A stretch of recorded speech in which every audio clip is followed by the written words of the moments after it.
नमस्ते। Extension and communication की इस ऑनलाइन कक्षा में मैं डॉक्टर शशि शर्मा आपका स्वागत करती हूँ। हम पढ़ रहे थे यूनिट 4 प्रोग्राम इवैल्यूएशन या कार्यक्रम मूल्यांकन, और इसमें हमारा टॉपिक चल रहा था tools and techniques of program evaluation. आज हम पढ़ेंगे इसका भाग 2। टूल्स एंड टेक्निक्स या उपकरण और तकनीक मूल्यांकन के लिए कौन कौन से काम में लिए जाते हैं, उसी कड़ी में हमने पहले पढ़ा था कि मूल्यांकन के क्या क्या प्रकार हैं। और आज हम पढ़ेंगे कि मूल्यांकन के क्राइटेरिया क्या होने चाहिए या मूल्यांकन के मापदंड क्या हैं। तो सबसे पहला पॉइंट है इसमें कि मूल्यांकन का उद्देश्य स्पष्ट होना चाहिए, अर्थात सटीक मूल्यांकन के लिए जिन उद्देश्यों को स्पष्ट रूप से परिभाषित किया जाना चाहिए, जो यह जानने में मदद करता है कि किस हद तक कार्यक्रम में अपने उद्देश्य प्राप्त किए गए हैं। अतः कार्यक्रम के मूल्यांकन के जो उद्देश्य हैं वे सरल, विशिष्ट और स्पष्ट होने चाहिए। दूसरा पॉइंट है माप का वैध उपकरण। इसके अनुसार साधन जो कार्यक्रम के उद्देश्यों की पहुंच को मापने के लिए इस्तेमाल किया जाता है वे प्रामाणिक और मान्य होने चाहिए, अर्थात जिन टूल्स का या जिन उपकरणों का या साधनों का प्रयोग किया जाएगा मूल्यांकन के लिए वो वैध होने चाहिए या ऑथेंटिक होने चाहिए। उनकी ऑथेंटिसिटी जो है या वैधता जो है वो पहले से प्रमाणित होनी चाहिए, तभी उन उपकरणों का प्रयोग करना चाहिए।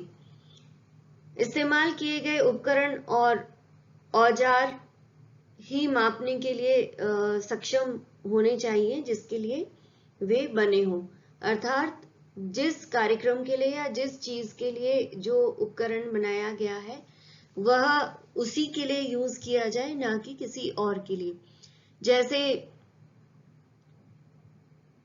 अगर क्वालिटेटिव की जो लोगों की सोच है उसमें कितना परिवर्तन आया है, यह जानकारी अगर हमें प्राप्त करनी है तो हमें उसी प्रकार का उपकरण यूज करना होगा जिसमें हम लोगों की सोच में आए गए परिवर्तन के बारे में ज्ञान प्राप्त कर सकें। तीसरा पॉइंट है निष्पक्षता।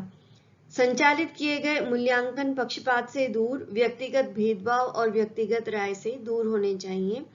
यह वैज्ञानिक तथ्यों पर आधारित और सही होने चाहिए, और इस काम के लिए जो बाहरी संस्थाएं जो कि कार्यक्रम में सम्मिलित नहीं हुई हों सबसे ज्यादा बेहतर रहती हैं, उनका चुनाव किया जा सकता है मूल्यांकन के लिए, क्योंकि उनका उस कार्यक्रम से निजी लगाव नहीं होता है या कार्यक्रम के लोगों को वो निजी रूप से नहीं जानते हैं, अतः वह निष्पक्ष रूप से मूल्यांकन का कार्य करने में सक्षम होते हैं। चौथा पॉइंट है विश्वसनीयता। जो मूल्यांकन का तरीका इस्तेमाल किया जा रहा है उसका विश्वसनीय होना जरूरी है। इसका अर्थ यह है कि वैज्ञानिक तरीकों का प्रयोग मूल्यांकन के लिए होना चाहिए, और इसके लिए महत्वपूर्ण है कि अलग अलग विशेषज्ञ जिनकी क्षमता समान हो एक समान उपकरण का प्रयोग करें तो एक ही प्रकार का परिणाम आएगा। तो इस तरह से मूल्यांकन की विश्वसनीयता को बनाए रखना अत्यंत आवश्यक है। उसके बाद में जो नेक्स्ट पॉइंट है वह है बदलाव के साक्ष्य। किए गए मूल्यांकन को वह बदलाव दिखाने चाहिए जिससे कि पता चले कि कार्यक्रम की उपलब्धियां या कमजोरियां क्या क्या रहीं, और अंत में कार्यक्रम मूल्यांकन में किसी भी तरीके के परिवर्तन को स्पष्ट करना चाहिए। मूल्यांकन किसी कार्यक्रम का किया जाता है तो वह इसलिए किया जाता है ताकि यह पता लगे कि कार्यक्रम के पहले की स्थिति और कार्यक्रम के बाद की स्थिति में क्या परिवर्तन है।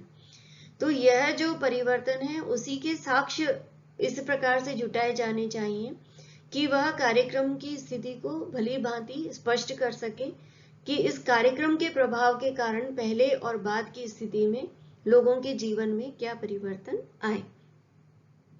इसके बाद में आखिरी पॉइंट है व्यवहारिकता। किए गए मूल्यांकन की उपयोगिता होनी चाहिए। यह मापदंड मूल्यांकन के लिए आवश्यक संसाधनों के लिए प्रयुक्त होता है, जो कि सीमित संसाधनों के साथ किया जाए। अर्थात जो मूल्यांकन के मापदंड हैं जो कि व्यवहारिक रूप से इस्तेमाल किए जा सके, ऐसे ही टूल्स और टेक्निक का प्रयोग किया जाना चाहिए। ऐसे टूल्स और टेक्निक्स का प्रयोग नहीं किया जाना चाहिए जो कि व्यवहारिक नहीं हो। उदाहरण के लिए अगर हम गांव के लोगों को परफॉर्मा भरने के लिए दे देते हैं या क्वेश्चनेयर तैयार करके दे देते हैं, और उनमें से कई लोग अगर उस क्वेश्चनेयर की भाषा को समझ नहीं पाते हैं या उनका वो साक्षर नहीं है या बहुत अच्छी तरह से पढ़ नहीं सकते हैं, तो वह उस परफॉर्मा को ढंग से नहीं यूज कर पाएंगे। इसके लिए जरूरी है कि उनके लिए इंटरव्यू मेथड यूज किया जाए। इसी तरह से क्लोज टाइप और ओपन टाइप क्वेश्चनेयर्स भी होते हैं। तो जिस भी टूल का मूल्यांकन के लिए उपयोग किया जाए उसका उस स्थान के अनुसार व्यवहारिक होना अत्यंत आवश्यक है, नहीं तो मूल्यांकन जो है वह भली भांति नहीं हो पाएगा। तो इस प्रकार से आपने जाना कि जब भी हम किसी कार्यक्रम का मूल्यांकन करते हैं तो हमें क्या मापदंड रखने चाहिए या हमें क्या क्राइटेरिया रखने चाहिए मूल्यांकन के, और किन किन बातों का ध्यान रखना चाहिए। और आपने यह वीडियो सुना, इसके लिए आपका बहुत बहुत धन्यवाद। अब इसी कड़ी में अगले टॉपिक के साथ या अगले बिंदु के साथ मैं पुनः उपस्थित होंगी। धन्यवाद।